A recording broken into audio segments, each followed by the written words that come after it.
ಇವಾಗ ಅವರು ಕುಡುಕ್ ನನ್ನ ಮಕ್ಕಳು ಸಿನಿಮಾ ಮಾಡ್ತಿದ್ದಾರೆ. ನಾನು ಮೊದಲು ನನ್ನನ್ನು ಇಂಟ್ರೊಡ್ಯೂಸ್ ಮಾಡ್ತಿದ್ದೆ ತರಲೆ ನನ್ನ ಮಗ ಮ್ಯೂಸಿಕ್ ಡೈರೆಕ್ಟರ್ ಅಂತ.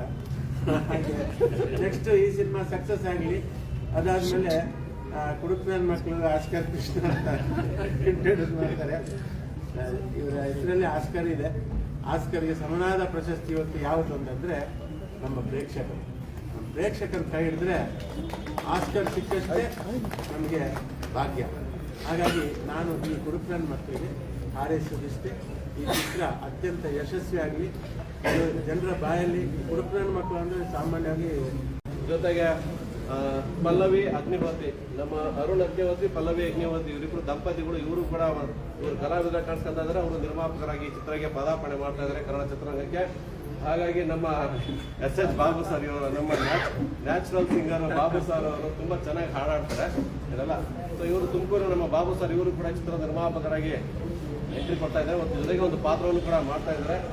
ಜೊತೆಗೆ ನಮ್ಮ ಬಿ ನಿಂಗರಾಜ್ ಅಂತ ಒಳ್ಳೆ ಯಾವಾಗಲೂ ಸೀರಿಯಸ್ ಆಗಿರ್ತಾರೆ, ಬೇಜಾರು ಮಾಡ್ಕೊಳಕ್ ಹೋಗ್ಬೇಡಿ ಸರ್. ಇವರು ಹೀರೋ ಮಾತಾಡಕ್ಕೆ ಮಾಡ್ತೀವಿ, ಇನ್ನು 2 ನಿಮಿಷ ಮುಗಿಸ್ತೀನಿ ಆಯ್ತಾ. ಹಾಗಾಗಿ ಎಸ್ ಲೋಕೇಶ್ ಅವರು ನಿರ್ಮಾಪಕರಿದ್ರೆ ಕಲಾವಿದ್ರು ಸಿನಿಮಾ ಇದ್ರೆ ಪ್ರೆಸ್ ಮೀಟ್ ಇದೆ ಆಯ್ತಾ. ಲೋಕೇಶ್ ಅವರು ಕೂಡ ಈ ಸಿನಿಮಾಗೆ ಒಂದು ನಿರ್ಮಾಪಕರಾಗಿ ಭಾಗವಹಿಸಿದ್ದಾರೆ. ಅವರು ಕೂಡ